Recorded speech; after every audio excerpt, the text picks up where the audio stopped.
Alô, Baixada Santista, o A Sem Reação chegando pela sua Santa Cecília TV. Um prazer muito grande em contar com a sua audiência nesta quinta-feira, ao vivo, falando para os 9 municípios da Baixada Santista e convidando você, desde já, a participar do nosso programa. 3224-7017, 3224-2944. Nesta quinta-feira, nós temos a presença de um convidado que fará uma palestra hoje, uma conferência aqui na Unisanta, dentro do Congresso Espírita, que está sendo realizado. O venezuelano John Aispurua, ele gentilmente veio ao programa, acompanhado do Dr. Arthur Ademar Quioro, o Ademar Arthur Quioro, e o Dr. Ademar está coordenando, é presidente da comissão organizadora e também coordenando o Congresso Espírita, que se realiza aqui em Santos. E, naturalmente, para nós é sempre uma satisfação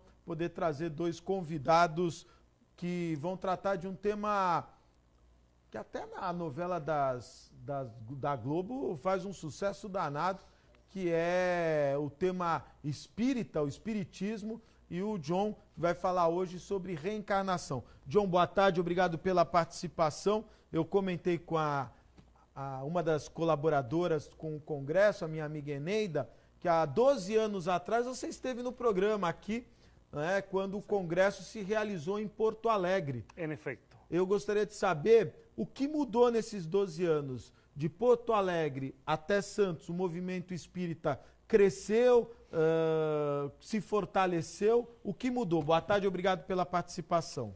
Boa tarde, Augusto, e agradecido pelo convite.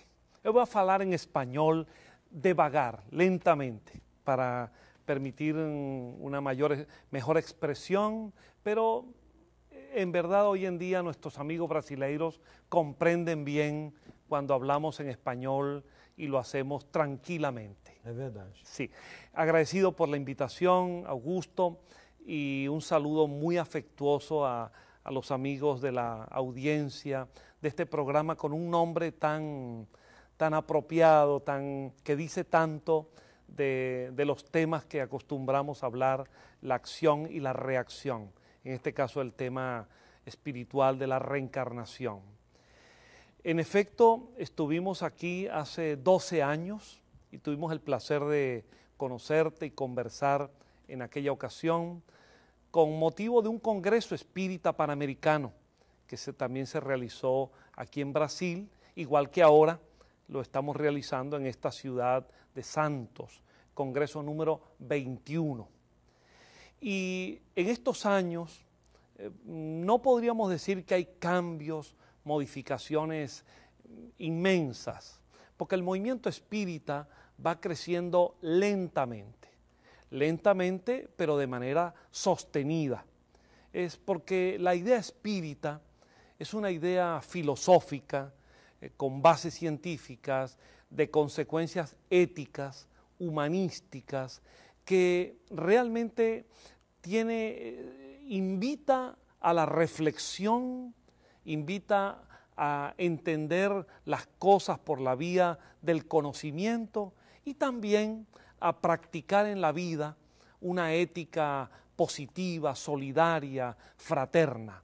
De modo que la doctrina espírita tiene esas 2 vertientes, esas 2 visiones, la intelectual y la afectiva, la que va al intelecto y la que va también al corazón, al sentimiento.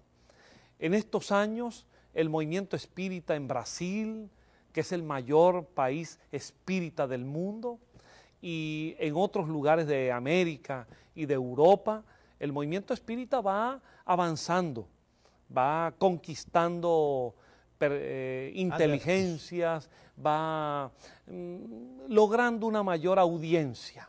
Y nosotros, en el ámbito específico de la Confederación Espírita Panamericana, de la CEPA, también vamos logrando un crecimiento razonable. Aquí mismo en Brasil, hace 12 años, el movimiento espírita laico, libre pensador, progresista de la CEPA, era un movimiento más reducido. Hoy en día es un movimiento que ha logrado una mayor amplitud y tenemos sociedades espíritas afiliadas dentro del trabajo conjunto de la Confederación Espírita Panamericana, que abarcan toda la geografía brasileira.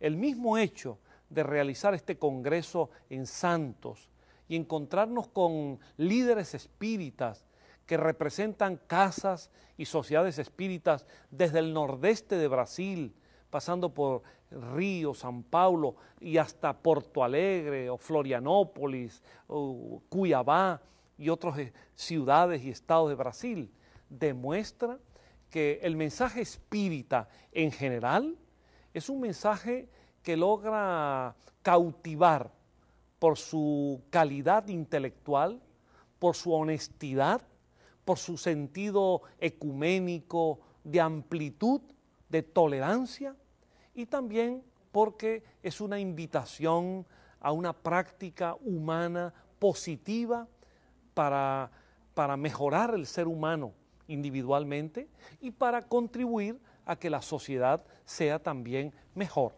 De modo que el movimiento espírita va lentamente, pero de manera sostenida, creciendo y mejorando también su calidad y su producción intelectual. Ademar, a Santos é a primeira vez que recebe o Congresso, o Brasil, segunda vez, é isso? Terceira. Boa tarde, obrigado pela participação. Boa tarde, Augusto. Boa tarde, audiência do Ação e Reação, amigos aqui da Baixada Santista de Santos. É a terceira vez que nós estamos recebendo, Augusto, o Congresso Espírita Pan-Americano no Brasil. A primeira vez foi o segundo congresso no Rio de Janeiro, em 1949. Depois, somente no ano 2000, o congresso voltou a ser realizado no Brasil e pela primeira vez aqui no estado de São Paulo. E nós temos a honra de receber delegações de 9 diferentes países, de praticamente todos os estados do nosso país. Nós temos delegações, inclusive, da Europa, participando aqui na Unisanta, dentro da universidade, um espaço de conhecimento, um espaço aberto. Não é um encontro apenas para aqueles que se dedicam ao estudo do Espiritismo, mas é também para pesquisadores.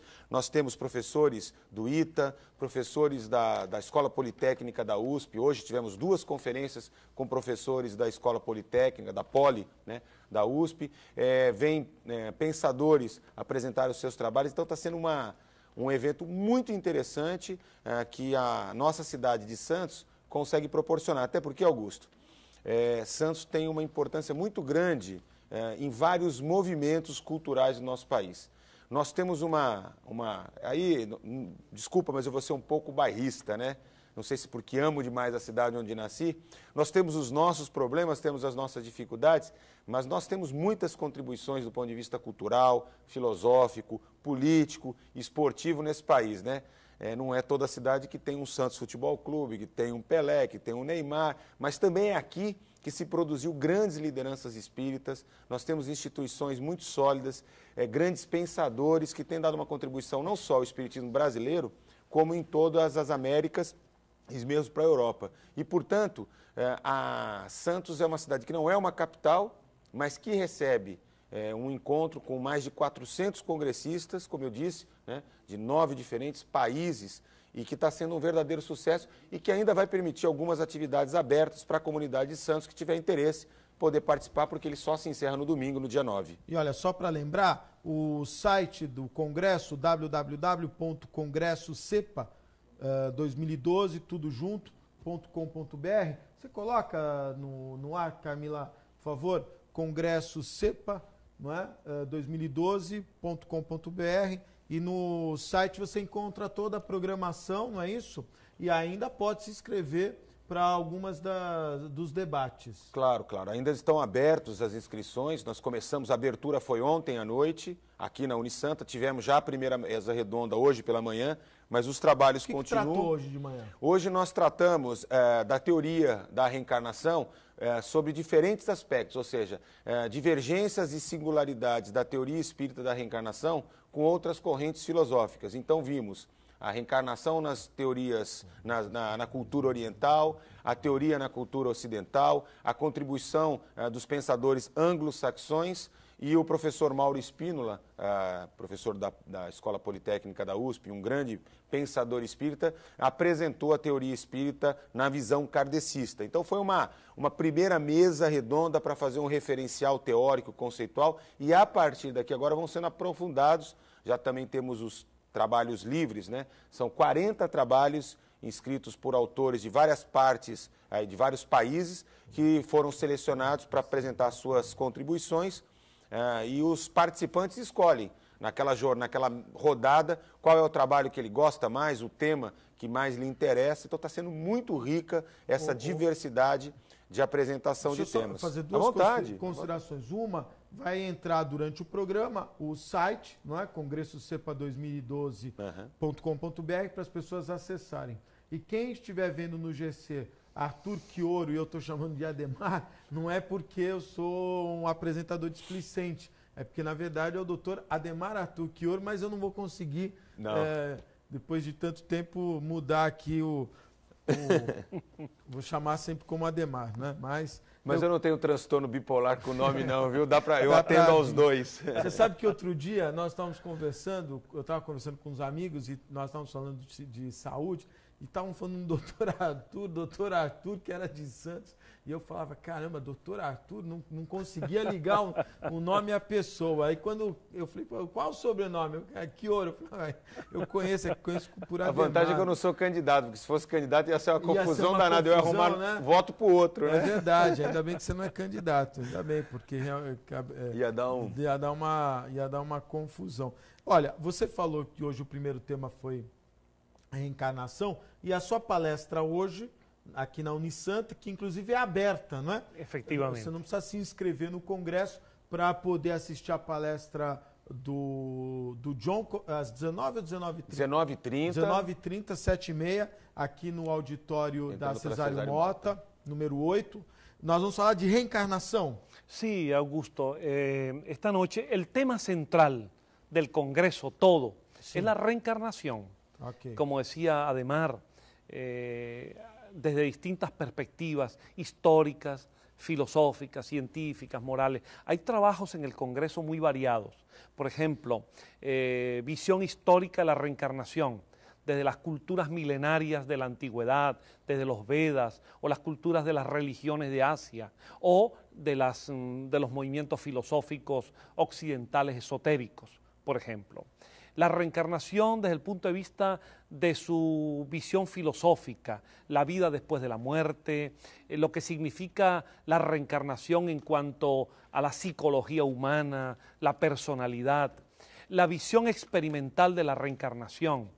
Hay trabajos en este congreso sobre técnicas de regresión de la memoria a vidas pasadas, sobre los recuerdos de algunas personas de sus vidas anteriores, sobre posibilidades de acceder a información de vidas pasadas por la meditación u otras técnicas de relajación profunda, las investigaciones científicas en materia de reencarnación, las nuevas ideas que fueron colocadas originalmente por Allan Kardec en las bases de la doctrina espírita, pero que hoy en día necesitan ser reactualizadas semánticamente y conceptualmente.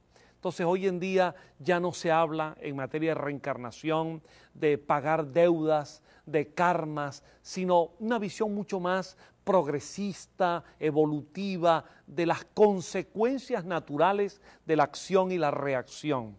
John, eu vou interromper você. Sim. A Rede Globo, que é uma emissora de TV aqui do Brasil, ela está encerrando uma novela agora chamada Amor Eterno Amor. Me parece, algumas das principais novelas da Rede Globo têm o tema, o espiritismo como pano de fundo, não é? Sim. E traz algumas referências que eu gostaria que você comentasse, tem a ver com a reencarnação e que o Ademar também. Vamos soltar as fotos aí? A gente pegou algumas fotos da novela. Por exemplo, aí esse jovem aí é o Gabriel Braga, né? Tem a atriz que agora está me fugindo, e a mãe que faleceu, recém-falecida, e ela aparece como espírito ao lado do filho para orientar. ¿Isso é possível? Es posible. Claro, cuando asistimos a una telenovela, siempre hay un contenido de ficción, una escenografía que hace más atractivo el tema a la audiencia. Al fin y al cabo, quando uma pessoa desencarna, sim, ela pode, como na novela aí, a moça, volta aquela fotinho aí, aí é outro caso, né? O Ademar vai comentar, sim, mas eu estou dizendo isso porque tem muita gente, às vezes a pessoa pede um ente querido e imagina que aquele ente querido está ali conversando. Põe a primeira foto, Camila, por favor. Que aquele ente querido está ali, próximo, orientando. E aí é o simbolismo, não é? A primeira fotinho, a primeira, por favor. Muito obrigado. A mãe recém-desencarnada que está ali orientando o filho, até de forma serena. Isso é possível, não? Sim. Não, em tese sim, em tese é possível, mas não é comum. Okay. Todas as pesquisas feitas por meio da mediunidade, pesquisas muito sérias, já desde a época de Allan Kardec, demonstram que é possível sim que um espírito, poucas horas depois do seu desencarne, já pudesse produzir comunicações, mas a grande maioria, pela observação que nós temos do cotidiano, pela investigação, pelas pesquisas, mostram que as pessoas, as individualidades, depois que desencarnam, ou seja, após o momento da morte do corpo físico, passam por um período importante e variado de adormecimento, né, de confusão mental, até que progressivamente ela vai recobrando a sua consciência e aí sim teria condições de interagir de um plano de uma consciência mais clara, mais estruturada, e aí interferir com bons pensamentos ou com maus pensamentos, claro, tá certo? Na relação daqueles entes com a qual ela tem afinidade. De qualquer forma, não seria uma situação usual, uma rápida capacidade de comunicação logo após o processo de desencarne.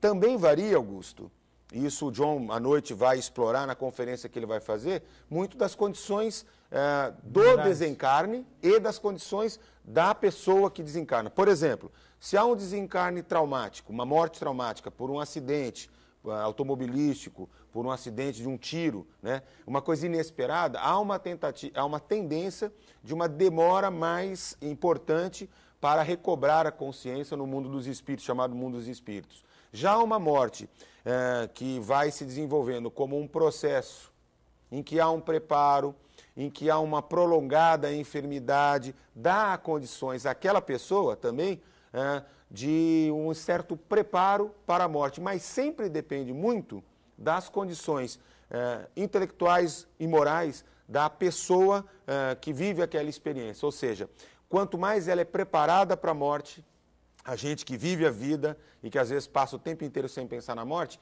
é sempre muito bom estar preparado para esse momento da transição da vida, até porque a vida é um contínuo. Né? Pelo menos na filosofia, na forma com que o Espiritismo vê o homem e o mundo, a morte do corpo físico não é o fim. Né? E como nos preparamos para este processo de transição é determinante para como nos encontraremos após esta passagem entre planos existenciais distintos. Ô John, eu já ouvi as pessoas comentarem, os estudiosos da questão espírita, que normalmente as pessoas se conhecem e elas vão reencarnando mais ou menos sempre próximos, não é? É isso mesmo? En líneas generales sí. La reencarnación, como decía Ademar, es un proceso de continuidad y no de ruptura. Y hay demostraciones, investigaciones, pesquisas de que hay personas, espíritus, que reencarnan por afinidades diversas, en grupos familiares o no, en constelaciones familiares o sociales próximas, como dentro de un ciclo en que se van cubriendo expectativas y aprendizajes. Después de algunas encarnaciones o vidas en núcleos más o menos próximos, es cuando se producen más variaciones hacia otras agrupaciones familiares o de amigos o a otras experiencias menos conocidas o desconocidas. Entonces hay como un proceso de aprendizaje que va desde varias vidas en grupos familiares o de amistades o grupos próximos hacia otros ciclos encarnatorios donde ya no hay esos nexos y vamos hacia nuevas experiencias. Ó, vamos coloca aquela foto do hospital também, que eu queria comentar. Eu estou aproveitando, as pessoas assistem, a novela acabou, vai acabar, né? Está acabando. Amor Eterno Amor, novela das 6 da Rede Globo, que teve o tema, inclusive uma das moças, né? Uma vilã, a vilã da novela vai para o umbral. Ela fez tanta maldade que ela vai para o umbral. O que é umbral, John? Bien, es un término para designar una condición anímica evolutiva del espíritu. Es lo mismo que las antiguas concepciones del cielo y del infierno en la tradición judeo-cristiana. Hoy en día no sería posible, en líneas generales, para una persona abierta, libre, no sería posible entender el cielo como un lugar arriba o el infierno como un lugar físico abajo, a donde van los espíritus premiados o castigados por Dios. Hoy en día, incluso en las teologías cristianas más progresistas, el cielo es entendido como un estado positivo del alma después de la muerte, en sintonía con una vida bien positiva que ha sido realizada positivamente. Y el infierno, pues es una condición de oscuridad mental, de obnubilación, de perturbación anímica, como resultado del propio remordimiento y de las propias lesiones físicas o espirituales que han sido causadas a otras personas. En el lenguaje espiritualista y a veces espírita se llama umbral a una franja del mundo espiritual en la que estarían seres desencarnados de poca evolución moral, personas que han desencarnado y han llevado una vida francamente de muchas irregularidades, vicios, perturbaciones. Ahora, eso no debe mirarse en una forma estática, porque no se trata de una pena eterna o un castigo eterno, sino condiciones, oportunidades, condiciones relativas y que han de variar en el camino evolutivo. Ademar, nessa cena aí, a pessoa está no hospital e os espíritos estão lá em volta. Tem o espiritismo no Brasil cresce muito porque caminha de forma íntima com as curas ou não? Também. Não há dúvida de que uma parte significativa das pessoas, pelo menos um percentual significativo de pessoas se aproximam do tema do espiritismo, muitas vezes no momentos de sofrimento, de dor, de enfermidade, e vão encontrar em algumas práticas energéticas, como as pessoas chamam normalmente no passe, ou às vezes na busca da mediunidade de cura, um suporte complementar às terapias convencionais que a medicina proporciona. Então também é um meio. E muitas delas entram em contato com a mediunidade de cura, veem o fenômeno, buscam ali a salvação imediata, nem sempre possível, naturalmente, e se desencantam e continuam buscando em vários cantos, né?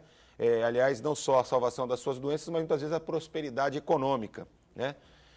Mas uma parte significativa percebe que o espiritismo proporciona, a visão, a filosofia espiritista, proporciona para elas um interessante novo olhar sobre o homem e sobre o mundo.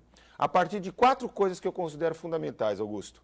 Primeiro, uma nova perspectiva sobre a existência, sobre a evolução, uma perspectiva sobre as relações humanas, certo? E esta educação para a morte. Então, a partir de entrar em contato com esses conceitos de que eu sou um espírito imortal, que a morte não é o fim, de que nós evoluímos por meio da reencarnação, né? Há, de fato, uma verdadeira libertação para nós do ponto de vista das nossas relações materiais. Muitas pessoas sofrem muito quando perdem seus entes queridos. Muitas pessoas, diante das dificuldades da vida, ficam sem perspectivas e passam assim, vale a pena viver? Ver tanta maldade, assim, vale a pena ser uma pessoa de bem, ser uma pessoa que tem uma clara concepção ética da vida, que cuida dos valores? Então o espiritismo, assim como outras formas de ver a vida também, ela proporciona, dá muita esperança, dá muita perspectiva. Veja, novelas como essa, que a Globo tem colocado, filmes que têm sido produzidos em Hollywood, cada vez mais tocam em temas muito próximos do espiritismo. Aí as pessoas dizem o seguinte, mas a Globo agora virou uma rede de televisão espírita, assim como a Record pode ser vinculada a tal ou tal credo? Nada. É porque, na verdade, os conceitos espíritas, eles são universais, eles estão contidos nas leis da natureza. Nós não somos donos da reencarnação, nós não somos donos da mediunidade, muito menos donos da verdade, né? Nós temos uma forma de ver a vida, uma forma que se complementa com outros conhecimentos científicos, filosóficos, etc., e que as pessoas da arte, as pessoas dos meios de produção cultural, audiovisual, vêm retratando cada vez mais, cada um à sua maneira, né, essas realidades. Eu diria para você que hoje, por exemplo, eu tenho uma cena, eu não consigo ver por causa do meu horário de trabalho essa novela, mas eu recebi pela internet um capítulo em que ele conta, traduz ali, o momento da desencarnação de um personagem, o momento da morte. E é um momento muito lindo, muito emocionante que tem, ele traduz claramente a visão espírita do que é o momento da morte, né? O desprendimento do espírito, do corpo, o sofrimento daqueles que ali estão, dos familiares, que amam muito aquela pessoa, né? E que sentem a dor da partida do seu ente querido, e os espíritos ali representados numa cor mais esmaecida, né? Tá mais nebuloso, só para diferenciar entre encarnados e desencarnados, em festa. É isso que é interessante. Eles em festa porque estão recebendo um querido amigo que reencontram.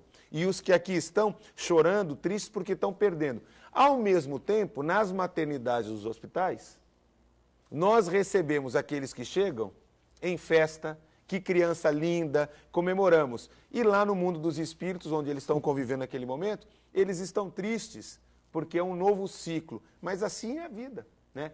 Então eu acho que nós estamos vivendo no nosso país uma oportunidade. Agora, o espiritismo cresce aos poucos porque ele não é uma filosofia em que existe uma liderança, o Jonas Pura, que vem da Venezuela, porque ele é o líder de uma organização que vai dizer aonde que está escrito a verdade. Quer dizer, nós somos livres pensadores, nós produzimos uma análise crítica, vamos formulando a nossa concepção de vida e, a partir daí, Augusto, a gente vai escolhendo aquilo que serve para a nossa existência para produzir uma vida melhor para nós e para a sociedade que a gente vive. Muito bom. Nós vamos fazer um breve intervalo, vamos fazer um intervalinho? É muito rápido, fique aí, eu volto já.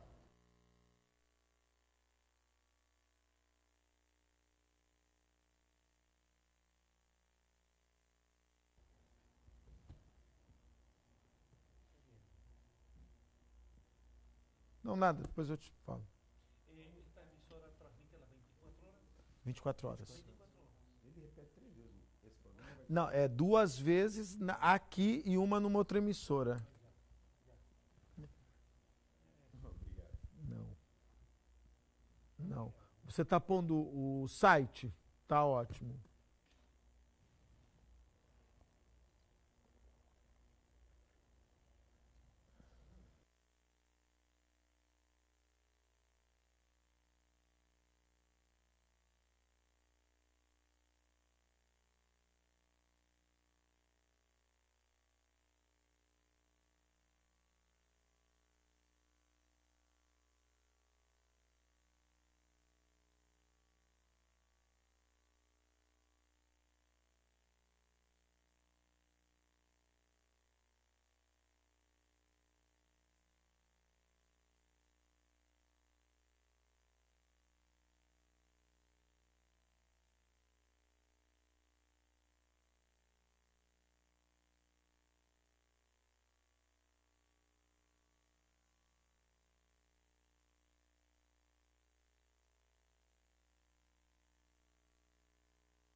Estamos de volta ao vivo, 3224-7017.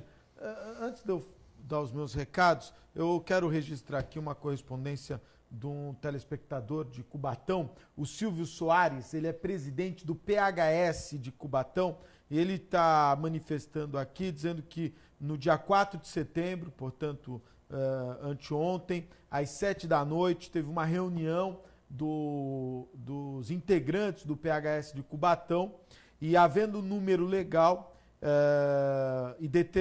e seguindo o que determina o estatuto, foi dado como fato determinante o desligamento pessoal do grupo de apoio do PHS, os vereadores e todo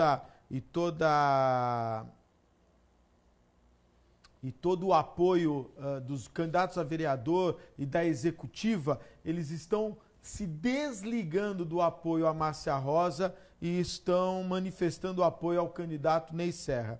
Eles afirmam que a sigla partidária permanecerá na coligação majoritária. Agora, as pessoas que formam o partido, essas saem do apoio a Márcia Rosa e passam apoio ao candidato Ney Serra e o seu vice Geraldo Guedes. Eu queria aproveitar isso aqui para fazer aqui um comentário que, infelizmente, a reforma política pular essa casinha e hoje, cada vez mais, os partidos políticos têm donos, não é? Então, o PHS lá de Cubatão não manda no PHS quem faz a política lá em Cubatão, que é o Silvio Soares, os candidatos a vereadores, a executiva. Quem manda é uma moça, um cara que está lá em São Paulo, em Brasília, vai saber se não recebeu uma grana para apoiar A, B ou C. Então, eles querem ter a siglazinha lá. Isso acontece em todo o país. Eles querem ter a siglazinha. Agora, as pessoas que formam o partido, as pessoas que vão às ruas, essas não têm valor nenhum. Isso aconteceu em Santos com o PTN. Meu amigo Mota, aquela briga, é Beto, é Aquino. Então, a sigla fica com fulano, mas as pessoas estão com o Beltrano. Quer dizer, infelizmente, a política... Nós vivemos uma ditadura. Quer dizer, o livre pensar, o PPS, por exemplo, em Cubatão, PPS que é oposição ao PT em todo o Brasil, em Cubatão tá junto. Não é? Você vai perguntar para as pessoas do PPS, eles não concordam. Em Santos, com certeza, você vai achar partidos que não combinam as suas diretrizes partidárias. Então, eu registro aqui a minha posição de que precisamos discutir uma reforma política, acabar com essa trocentada de partidos que, no fim, sempre tem um dono, né? Tem lá o cara do Aerotrem, tem o outro de não sei aonde, e na verdade quem faz o partido são as pessoas e seus pensamentos. Mandar um abraço para os meus amigos do restaurante Boqueirão Express Grill, Rua Lobo Viana. Eu estive almoçando lá no restaurante hoje, estava comemorando. Palmeiras está caindo pelas tabelas, hein, Fabinho? O seu Jorge estava me comendo, né? Está caindo, acho que vai ser rebaixado pela segunda vez, mas vamos lá, vamos torcer. Não vamos pensar negativo, vamos pensar positivo, né? Aí, Boqueirão Express Grill. Vamos falar da Brutus agora? Antes, quero registrar aqui, tem um telespectador que o Jefferson, ele tá bravo, ele quer vir ao programa, ele diz assim: Augusto, quero ir no seu programa, quero levar o Alexandre Cunha, que é candidato à prefeitura da minha cidade, para que ele não faça parte da equipe de campanha. Mas ele me mandou uns 6 e-mails aqui, todos pedindo os debates. Quero deixar claro ao Jefferson que no caso de Praia Grande, eu não vou fazer o debate. Eu escolhi algumas cidades para fazer os debates, as entrevistas, as rodadas de entrevistas, e eu não vou fazer de Cubatão. E, bicho, não posso trazer você aqui com o Alexandre, meu amigo Alexandre Cunha, porque, infelizmente, a legislação proíbe, não é? O Alexandre teve uma oportunidade aqui na Santa Cecília, teve o debate, ele veio, pôde expor as suas ideias. Ao Jefferson, um abraço, obrigado pela audiência, mas não fica bravo não vá se estressar por causa disso, e usa a internet, que eu acho que é uma ferramenta importante para você poder divulgar as suas ideias. Mandar um abraço também aos meus amigos, eu falei, da Brutus já, moda masculina, Super Centro Boqueirão, loja 1 e 2, a loja que veste o homem atual. O Adib sempre com os últimos lançamentos em moda masculina. Brutus Moda Masculina, Super Centro Boqueirão, loja 1 e 2, a loja que veste o homem atual. E quero registrar aqui, Camila, tem as fotos aí dos caminhões na Zona Noroeste, tem os moradores da rua Itanhaém, no Chico de Paula, a Fernanda teve caminhando lá e há uma reivindicação, e olha, esse é um problema seríssimo. Na rua Itanhaém, alguns moradores são caminhoneiros, e aquela história que eu já disse aqui, o camarada, ele vai para casa e leva a caixa de ferramenta. No caso dos caminhoneiros, é o caminhão. E nessa rua, ela é muito estreita, mas mesmo assim, o morador, não há proibição, não há placa de proibido estacionar caminhões, e na verdade a gente sabe do transtorno, o camarada tem que ligar o caminhão 4h30, 5 horas da manhã, fica aquele barulhão, a poluição, e a rua, olha, é estreita, às vezes não passa nem caminhão de lixo, há um transtorno muito grande. E aí, tem mais fotos aí da rua Itanhaém? É um problema, os moradores pedem para uma providência, eu acho que a CT poderia colocar ali, olha só, a rua é estreita, coloca o caminhão, acabou, né? Não tem mais, não dá nem para passar na rua. Falha da CT, não é? Que talvez não tenha identificado a necessidade de placas de proibido estacionar. Lembrando, uma cidade portuária que não tem uma frota de caminhões guincho para caminhões, de carros guinchos para caminhões. Quando quebra um caminhão em alguma pista na cidade é um problema, porque só tem um guincho, é um transtorno. Agora, pior que isso é a falta de uma política, isso não é de agora, isso não é de agora. Quem descobriu que Santos é uma cidade portuária agora, descobriu o quê? A pólvora. Nos problemas, tem candidato falando que vai revolucionar o sistema portuário da cidade, tinha que ter feito isso há 20 anos atrás.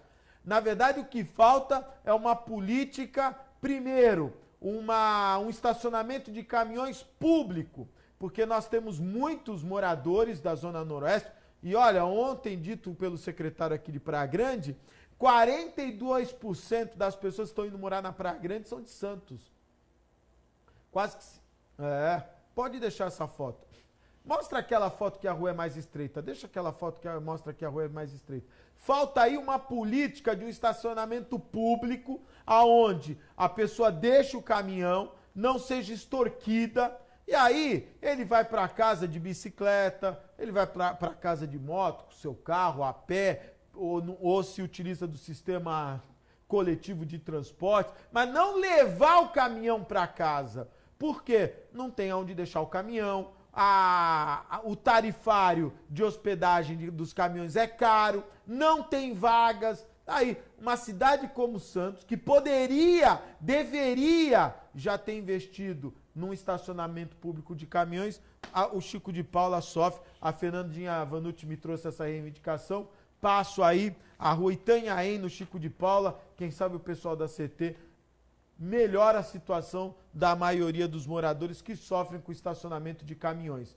Vamos fazer também um apoio, falar dos meus apoios da Ozan, meus amigos da Ozan, www.ozan.com.br. Você quer conhecer os benefícios da Ozan? 3228-8000. Eu quero fazer aqui uma reivindicação. Ontem eu recebi um e-mail, o pessoal da Marvin, viu, Camila? Coloca os funcionários da Marvin que estão há mais de 2 meses sem receber, prestam serviços na Prefeitura de Cubatão, estão há 2 meses sem receber, estão fazendo uma manifestação, a empresa não paga, alega que a Prefeitura não paga, a Prefeitura alega que já pagou. Agora, eu queria fazer uma reivindicação aos trabalhadores, eu acho que tem que reclamar lá na Prefeitura, eu acho que é válido, mas também tem que reclamar na empresa, porque esse empresário, essa empresa já ganhou muito dinheiro com contratos que a gente sabe os valores e que não deveria, mesmo não estando recebendo da prefeitura, venda a fazenda que ele tem lá em Goiás, venda um imóvel. O que não pode é deixar as pessoas passando necessidade na rua. A culpa é da prefeitura que não se planejou, mas mais ainda tem um empresário que fica nesse empurra-empurra. Os trabalhadores da Marvin, uma vergonha, há mais de 2 meses, são 700 trabalhadores há mais de 2 meses sem receber. E mandar um abraço também aos meus amigos do Incatep, o primeiro e verdadeiro centro de excelência portuária, o Incatep qualificando a mão de obra do trabalhador portuário e preparando para o mercado de trabalho. É sempre importante destacar que nós estamos vivendo um momento ímpar, não é? E não é do petróleo e gás, é do porto. Os grandes terminais que vão se instalar, os equipamentos da BTP que já chegaram, os equipamentos da Embraport que estão chegando. E, na verdade, o que falta são profissionais que possam operar equipamentos modernos como os que estão chegando. E hoje, em todo o Brasil, inclusive fora do Brasil, o único centro de capacitação é do Incatep, com simuladores de última geração, aonde vão preparar o trabalhador para a modernidade. Incatep, o primeiro e verdadeiro centro de excelência portuária. Eu quero agradecer aqui o convite para o 4º Fórum de Santos sobre deficiência auditiva e implante coclear, que será realizado no dia 15, a partir das 8 da manhã, na Unisantos.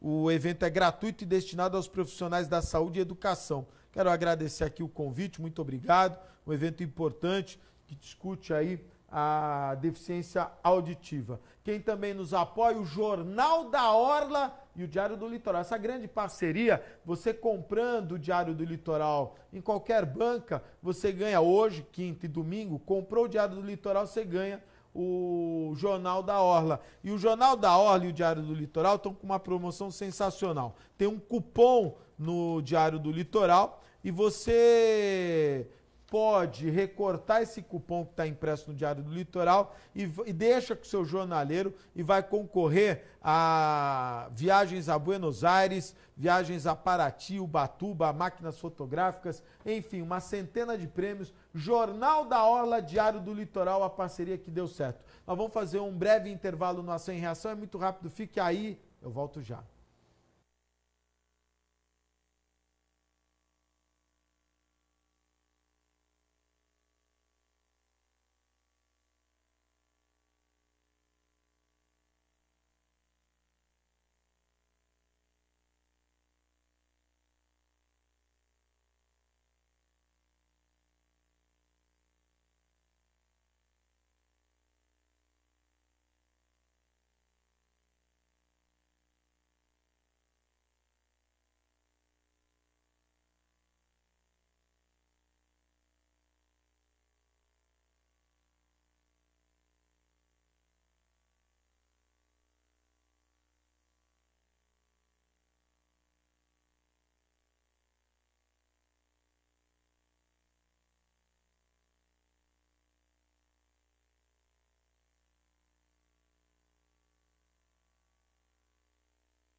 Estamos de volta ao vivo, 3224-7017, 3224-2944. A Camila me pediu, tem uma telespectadora, eu vou colocar uma foto, é um senhor que está desaparecido, a nossa colaboradora da Fernandinha, a Maria Helena, ela é o marido da Silvia, o seu Sérgio, ele está desaparecido.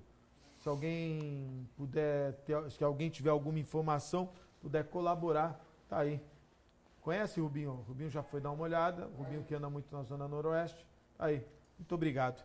Tá aqui o recado, ok? Vamos continuar o programa hoje com a presença do presidente da comissão organizadora do Congresso Espírita Latino-Americano, Dr. Ademar Arthur Quioro, e também o John Aspurua, ele que estará hoje, a partir das 7h30 da noite, aqui na Unisanta, na Cesário Mota número 8, falando sobre reencarnação. E nós, no início do programa, nós estávamos falando do tema que será abordado hoje, e lógico que outras religiões também falam da reencarnação. Existem regras reencarnacionistas, John, ou não? A reencarnação, ela de certa maneira, ela é livre? Bien, hay dos ideas en lo que acabas de decir, Augusto, que son muy importantes. En primer lugar, la concepción de la reencarnación, el destino del alma o del espíritu en vidas sucesivas, es una de las nociones o ideas más antiguas que el ser humano concibió con respecto a su destino. Y a lo largo de la historia del pensamiento humano encontramos la tesis de las vidas sucesivas en las más diversas orientaciones religiosas, filosóficas de la humanidad, desde los antiguos Vedas, pasando por la cultura egipcia, griega, culturas asiáticas, europeas, hasta nuestros días. Eso significa que con respecto a la reencarnación hay numerosas teorías y muy variadas explicaciones. Por eso este Congreso Espírita Panamericano, que es un congreso kardecista dentro de la orientación del pensamiento de Kardec, intenta aquí expresar cuál es la teoría espírita de la reencarnación. Porque también hay una teoría hinduista de la reencarnación y hay una teoría budista de la reencarnación. Hay una concepción teosófica o Rosacruz de la reencarnación. Lo que nosotros tratamos en este congreso es establecer claramente cuál es la posición espírita y dentro de la visión espírita una orientación kardecista, moderna, librepensadora, laica, humanista, no religiosa, no dentro de la visión judío-cristiana, judeo-cristá del mundo, del hombre, sino una visión moderna. Ahora, lo segundo, leyes sobre la reencarnación. Bueno, no estoy seguro que podamos en estos momentos conocer con precisión las leyes del proceso palingenésico reencarnatorio. Sabemos algunas cosas, pero falta mucho por saber. ¿Qué sabemos? Sabemos que todos los seres humanos reencarnamos, que la reencarnación no es solamente para determinados niveles humanos, sino es una ley de la vida.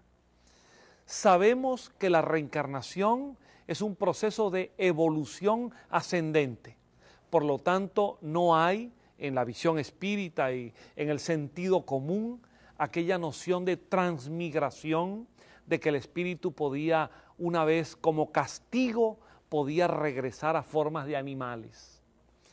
Sabemos que en la reencarnación, después de la muerte, después de la desencarnación, hay un intervalo, un período en el cual el espíritu que ha desencarnado se encuentra en una cierta confusión o perturbación o obnubilación de la conciencia, y que esa perturbación es mayor en cuanto la persona que desencarna no tenía ni idea de la reencarnación. En cambio, si tiene una preparación, una cierta idea previa, puede liberarse de esa confusión, puede aclararse mentalmente más rápidamente. Sabemos que el intervalo entre una vida y otra es variable de acuerdo con las condiciones evolutivas o necesidades del espíritu. Por lo tanto, no nos parece cierta la idea de que todos reencarnamos 1 año después, o 100 años después, o 1000 años después, sino que es variable para cada espíritu en cada situación. Sabemos que en cada vida tenemos ligeras recordaciones, ligeros recuerdos de nuestras vidas anteriores. En las crianzas, a veces esos recuerdos son más directos y más próximos. Y a medida que vamos creciendo físicamente y nos vamos pasando de la infancia a la adolescencia, a la juventud y a la vida adulta, esos recuerdos se van alejando porque la memoria cerebral no los utiliza, no los emplea directamente. Ahora, algunas personas afirman que ¿por qué si hemos vivido otras veces, por qué no recordamos esas vidas? Y la respuesta es relativamente simple. Es porque la memoria cerebral no posee una información que está en una memoria inconsciente, en una memoria del espíritu. Ahora, cuando se realiza un proceso de recordación dirigida, una especie de psicoanálisis profundo, reencarnatorio, cuando se realiza por hipnosis, regresiones por hipnosis, esos recuerdos de manera parcial afloran. Y cuando esa regresión se realiza con una finalidad terapêutica. Eu não queria te interromper, Sim. eu queria fazer só uma pergunta. Sim. Nas regressões não fica uma situação de interferência direta daquele paciente em dizer, olha, eu estou numa reencarnação no Egito, Sim. enfim, não tem a interferência direta? Não é perigoso isso? No, es que primero hay que diferenciar entre una regresión realizada por terapeutas, Sí. psicólogos, psiquiatras, que son los que están autorizados para ello, y con fines estrictamente clínicos, para Ok. tratar algún tipo de fobias, complexos, manías, que no son removidos o solucionados con la terapéutica tradicional. Cuando eso es realizado así, la localización del problema es concreto. Se vincula el síntoma actual con Ok. una información traumática de una vida anterior. No tiene sentido en la visión espírita hacer regresiones para intentar conocer quiénes fuimos en vidas pasadas, Con certeza. porque esas recordaciones más bien pueden confundirse con fábulas del inconsciente, y hay personas que suponen o quieren suponer amigo meu que que fueron fez grandes figuras del pasado. Eu tenho um amigo meu que fez regressão e descobriu que tinha sido um pirata, o Thomas Oh, Cavendish. sim. Ele está procurando o tesouro Sim. do Thomas até hoje. John, Sim. mais sobre reencarnação hoje às 7h30 da noite. Esta noche. Cesário Mota número 8, entrada franca. As pessoas Totalmente não é? franca, Vão totalmente poder ouvir franca. mais do John. Están Obrigado, todos, viu? Obrigado a você. Están todos convidados para esta noche. Muito bom. O Ademar, eu queria encerrar o programa. Ontem eu comentei de você aqui, porque a Baixada Santista teve aí um número bastante negativo. A cidade do Guarujá, então, eu fiquei preocupadíssimo com o índice de mortalidade infantil, que no Guarujá, o ano de 2011, atingiu 23% de cada 1.000 nascimentos, o que realmente é assustador. Você atualmente exerce um cargo na cidade de São Bernardo do Campo e um minuto, qual é a mortalidade infantil? Qual foi os dados da Secretaria de Saúde referente ao ano 2011? Caiu de 13,4 para 9,8. Parabéns, viu? Obrigado. Parabéns. Tenho muito orgulho de ser seu amigo. E eu sei. Espero que você volte para a Baixada para minimizar o impacto negativo dos números. A Baixada Santista, na média das cidades, os piores números de mortalidade infantil do estado de São Paulo. É triste. É triste. Cidade como Santos, uma cidade forte, Guarujá, Praia Grande, Cubatão, São Vicente, uma cidade com problemas, mas a Baixada não poderia ter números tão ruins, viu? Eu acho que realmente nós precisamos mudar alguma coisa na saúde de todos os municípios. Talvez enfrentar de uma vez por todas um tema que é tão delicado e que talvez fica na inoperância da AGEM, que é definitivamente sermos uma região metropolitana, não é? Fundamental.